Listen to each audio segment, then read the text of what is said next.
What if our lives were but a journey through a grand cosmic landscape, where every choice, every action, carries us toward enlightenment or despair?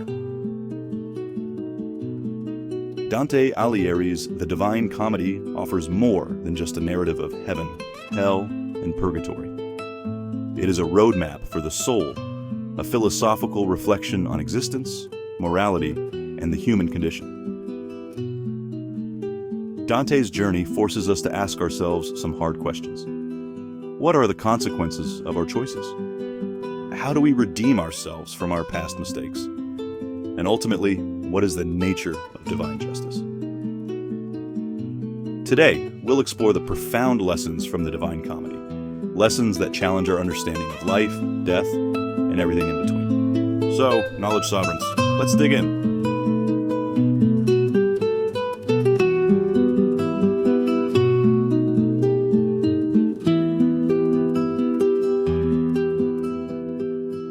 At its core, the Divine Comedy is about the soul's journey toward ultimate truth.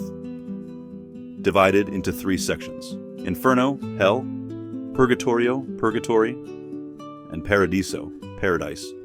Dante uses each realm to symbolize the different stages of human life and consciousness. Let's begin with hell, Inferno. Dante describes it as a spiral descent into darkness.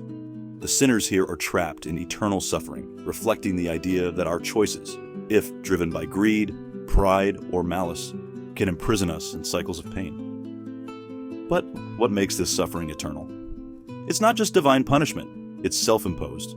Each circle of hell illustrates a failure to embrace self-awareness, to break free from destructive patterns. Think about it. How often do we trap ourselves in our own hell, repeating mistakes, holding on to grudges, and refusing to change?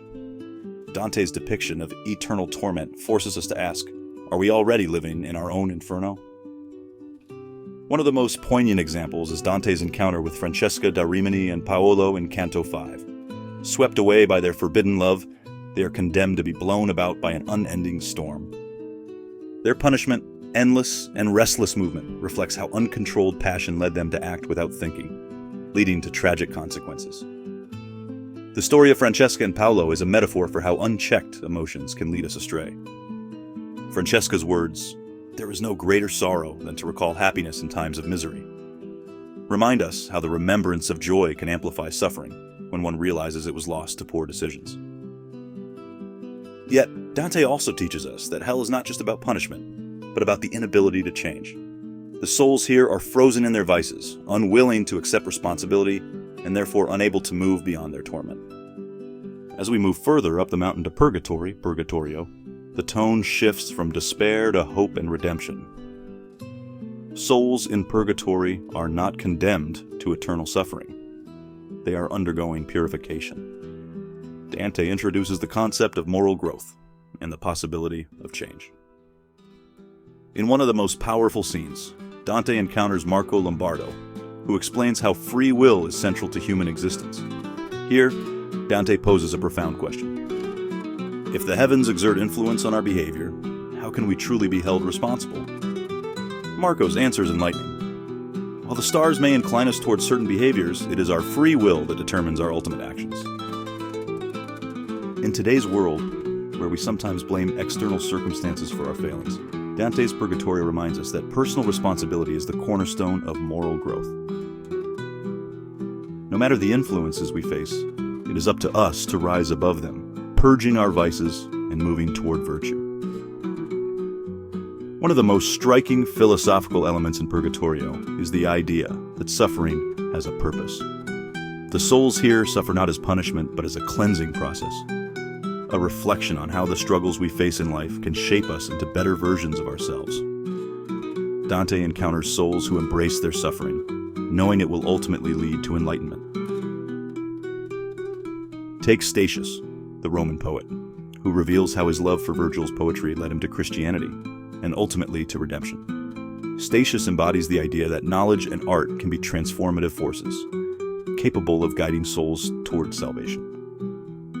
And then we arrive at Paradiso, where Dante explores the ultimate realization of divine truth. Unlike hell and purgatory, Paradiso is not about suffering, but about understanding. Dante's guide here, Beatrice, represents divine wisdom and love. She helps Dante comprehend the nature of the universe and the divine order of things. One of the most compelling ideas in Paradiso is the concept of divine love as the force that moves the stars and everything in the cosmos. Dante discovers that all creation is an expression of this love, and that human beings are capable of reaching a state of harmony with it by aligning themselves with truth, justice, and compassion. In Canto 15, Dante meets his ancestor, Cacciaguida, who provides a powerful reflection on fate, free will, and the trials of life. Cacciaguida encourages Dante to share the truth with the world, no matter the consequences, saying, "Let thy will be free and open to the stars." This advice speaks to us today, urging us to pursue truth and authenticity, even when the world challenges us to remain silent or conform. The beauty of the Divine Comedy lies in its timeless relevance. We all face moral challenges, inner demons, and moments of enlightenment.